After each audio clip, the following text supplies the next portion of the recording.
नमस्कार दोस्तों। एम्स में नर्सिंग ऑफिसर की नौकरी सिर्फ सम्मान की बात नहीं, बल्कि शानदार सैलरी और सुविधाएं भी देती है।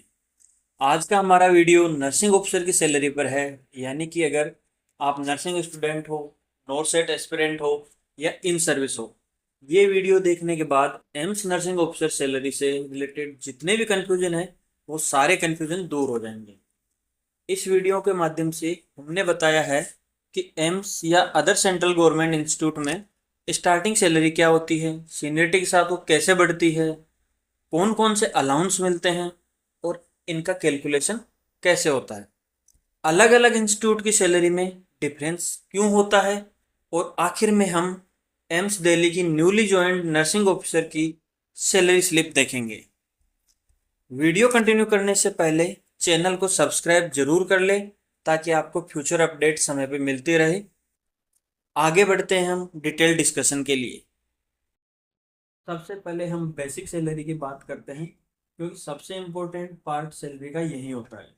मोस्ट ऑफ अलाउंस और डिडक्शन का कैलकुलेशन इसी पर बेस्ड होता है।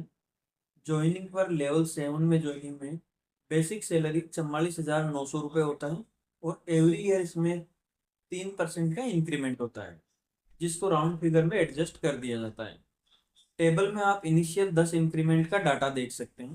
फर्स्ट ईयर की सर्विस के बाद बेसिक में 3% इंक्रीमेंट से ये 46,200 हो जाता है। एवरी ईयर इंक्रीज होकर 10th इंक्रीमेंट पर बेसिक 58,600 रुपये हो जाता है।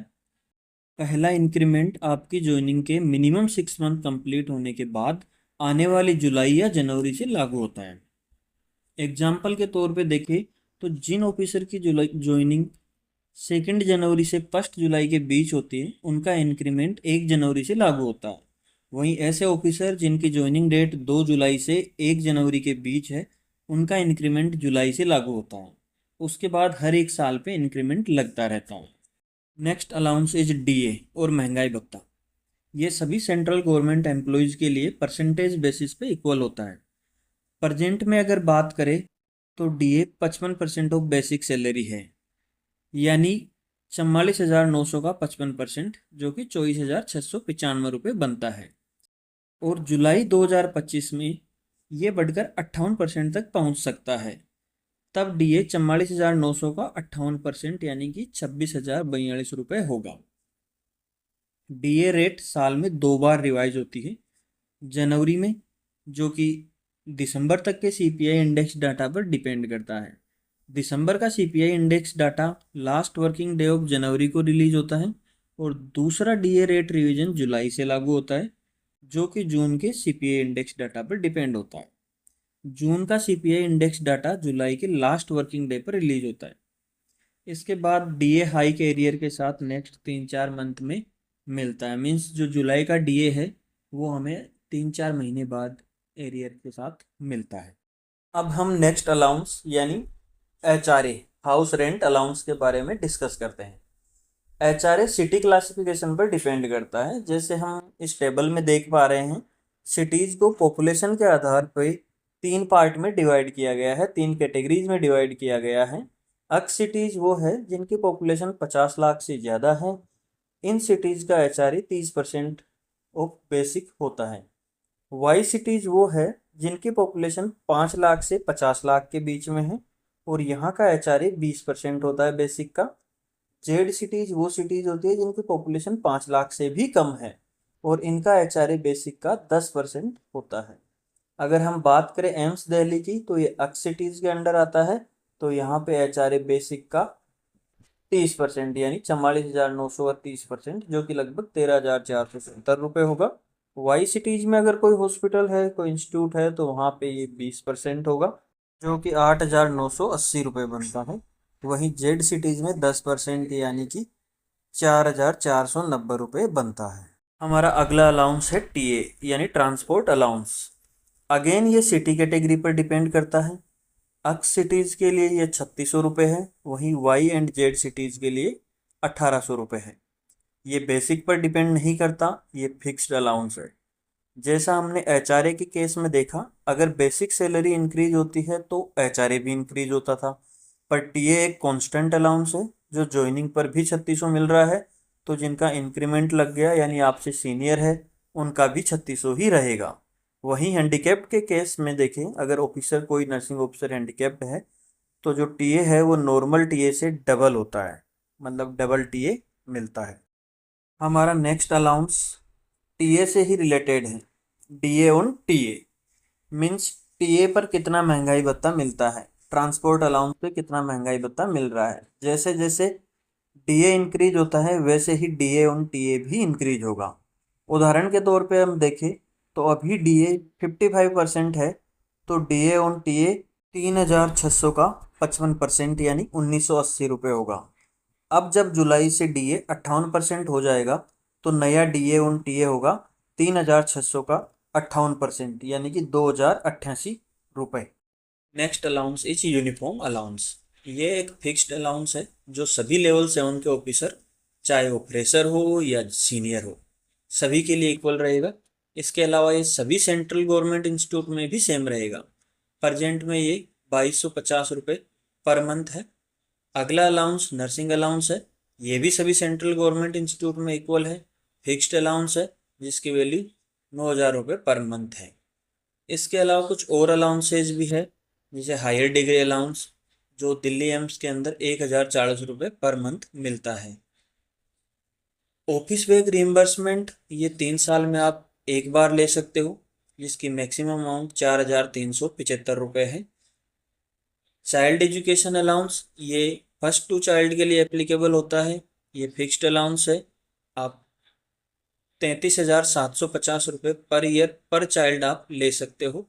वहीं हॉस्टल सब्सिडी फॉर चाइल्ड जो कि 8,437.5 रुपये पर मंथ पर चाइल्ड के हिसाब से आप ले सकते हो, ये मैक्सिमम अमाउंट होती है पर चाइल्ड की। अगला जो है वो है एडहोक बोनस, जिसको आम भाषा में दीपावली बोनस भी कहते हैं।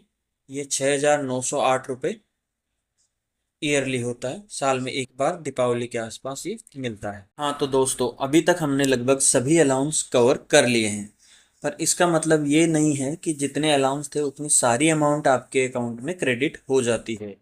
कुछ डिडक्शंस भी होते हैं, मीन्स आपकी इनकम से कुछ कटौती भी होती है। तो आगे के हिस्से में हम देखेंगे कि क्या क्या कटौती होती है, उनको हम समझेंगे। उसके बाद में हम आपको दिखाएंगे एम्स दिल्ली के न्यूली ज्वाइंड स्टाफ की सैलरी स्लिप। तो चलते हैं सीधे डिडक्शंस की ओर। डिडक्शन में सबसे पहले बात करते हैं एनपीएस की, यानी न्यू पेंशन स्कीम की। इसमें एम्प्लॉय यानी नर्सिंग ऑफिसर और एम्प्लॉयर यानी एम्स दोनों कंट्रीब्यूट करते हैं। एम्प्लॉय का कंट्रीब्यूशन उसकी बेसिक प्लस डीए का 10% होता है। अब हमें पता है कि न्यू ज्वाइनिंग पर बेसिक 44,900 है और 55% डीए है, जो कि 24,695 रुपये है। तो इनका 10% यानी कि 6,959 रुपये एम्प्लॉय की सैलरी से डिडक्ट होंगे। वहीं एम्स साइड से ये बेसिक प्लस डीए का 14% होगा, जो कि 9,743 रुपये पर मंथ बनते हैं। ये अमाउंट को फिर 3 इक्वल पोर्शन में डिवाइड करके public sector pension fund manager invest करते हैं, जैसे SBI pension fund, LIC pension fund. Retirement के बाद में इसी के बेस पे हमारी पेंशन बनती है, इस पे क्या रिटर्न मिलता है उसी के बेसिस पे हमारी पेंशन डिसाइड होती है, क्या लमसम हमें मिलना होता है। Next is association fund. जब आप नर्सिंग यूनियन की मेंबरशिप लेते हैं तो उसके मंथली 20 रुपीज़ डिडक्ट होते हैं एम्स दिल्ली में। अगर आप किसी दूसरे हॉस्पिटल में हो तो वहाँ की भी कोई नर्सिंग यूनियन होगी, या कोई भी सेंट्रल गवर्नमेंट इंस्टीट्यूट है तो वहाँ की कोई कर्मचारी यूनियन होगी जिसके अंदर मेंबरशिप लेने पे मंथली कुछ फीस डिडक्ट होती है। उसके बाद में अगला जो डिडक्शन है वो है ईएचएस एम्प्लॉय हेल्थ स्कीम। जैसे किसी भी सेंट्रल गवर्नमेंट इंस्टीट्यूट में सीजीएचएस होता है, उसी तरह एम्स एम्प्लॉयज़ के लिए ईएचएस होता है। इसका 650 रुपीज़ मंथली डिडक्ट होते हैं। बदले में आपको और आपकी फैमिली को हेल्थ रिलेटेड बेनिफिट एम्स के थ्रू मिलते हैं। उसके अलावा आपको एम्स में ट्रीटमेंट में प्रायोरिटी भी मिलती है। नेक्स्ट जो आता है वो आता है इनकम टैक्स। सबसे बड़ी बात ये रहेगी कि ये जो इनकम है वो इस फाइनेंशियल ईयर से पूरी तरह टैक्स फ्री रहने वाली है। मतलब आपको इस इनकम पे कोई टैक्स नहीं देना, जीरो टैक्स रहेगा, क्योंकि न्यू टैक्स स्लैब में इस ईयर से टैक्स फ्री इनकम इंक्रीज करके 12,75,000 रुपीज़ कर दी गई है। अब इंतज़ार नहीं करते हुए अपन सीधे चलते हैं सैलरी स्लिप की ओर। तो दोस्तों, एम्स दिल्ली की सैलरी स्लिप कुछ इस तरह दिखाई देती है। इसमें ऊपर एम्प्लॉय की कंप्लीट डिटेल होती है। उसके बाद बात करें तो ज्वाइनिंग पर बेसिक 44,900 रुपये, उसका 55% DA 24,695 रुपये, TA 3,600 रुपये, DA on TA 1,980 रुपये, और डेप्यूटेशन पे अलाउंस जो कि हायर डिग्री अलाउंस ही है 1,040 रुपये, यूनिफॉर्म अलाउंस 2,250 रुपये, नर्सिंग अलाउंस 9,000 रुपये, एम्प्लॉयर NPS 9,743 जो कि बेसिक प्लस DA का 14% है। उसको ग्रोस में ऐड करके डिडक्शन वाले पोर्शन में वापस डिडक्ट कर देते हैं, तो आपके लिए इसका इतना सिग्निफिकेंस नहीं है। नेक्स्ट HRA ज्वाइनिंग पे ये लगभग 13,470 रुपये है। कुल मिला के ग्रोस सैलरी ज्वाइनिंग पर लगभग 1,10,678 रुपये मिलती है। पर ये पूरी अमाउंट आपके अकाउंट में क्रेडिट नहीं होती, इसमें कुछ डिडक्शंस भी होते हैं जो एसोसिएशन फंड, EHS, NPS ये सब मिला के 17,372 रुपये डिडक्ट हुए हैं। तो जो नेट पे यानी अकाउंट के अंदर क्रेडिट होने वाली राशि है वो 93,306 रुपये ज्वाइनिंग पे है। तो मतलब जब कोई भी नर्सिंग ऑफिसर ज्वाइन करता है तो उसकी जो पहली सैलरी है वो मंथली 93,306 रुपये के लगभग होती है। इसके अलावा कुछ डिडक्शन और है इस सैलरी स्लिप में दिख रहे हैं, उन पर डिस्कशन करें तो house rent deduction plus water charges तब डिडक्ट होता है जब आपको क्वार्टर अलॉट हुआ हो। सोसाइटी रिकवरी उन पर लागू होती है जो एम्स एम्प्लॉयज़ कोऑपरेटिव सोसाइटी के मेंबर है, तो उनका 200 रुपये पर मंथ सोसाइटी के अकाउंट में डिपॉजिट होता है, और अगर किसी ने सोसाइटी से लोन लिया है तो उसकी EMI डिडक्ट होती है। नेक्स्ट इज इनकम टैक्स जो कि पूरी तरह से जीरो है, क्योंकि इस फाइनेंशियल ईयर से new joining officer tax free limit 12,75,000 के अंदर ही आते हैं। उम्मीद है आपको ये जानकारी पसंद आई होगी, और अगर आपको वीडियो पसंद आया तो चैनल को सब्सक्राइब करो और वीडियो को लाइक करके अपने दोस्तों के साथ ज़रूर शेयर करें। अगले वीडियो का तुरंत अपडेट पाने के लिए बेल आइकन ज़रूर प्रेस करें, और कमेंट करके ज़रूर बताएं आपको वीडियो कैसा लगा। और इसके अलावा भी कुछ जानकारी चाहिए तो ज़रूर कमेंट के अंदर लिखें, अगले वीडियो में इसको इंक्लूड करने की हम पूरी कोशिश करेंगे। साथ ही एम्स ज्वाइन करने पर आपको दिल्ली नर्सिंग काउंसिल में रजिस्ट्रेशन मैंडेटरी होता है। ये रजिस्ट्रेशन की प्रोसेस क्या है और एर्थ पे कमीशन का सैलरी पर क्या इम्पैक्ट रहेगा, जानने के लिए जुड़े रहे हमारे चैनल से। धन्यवाद।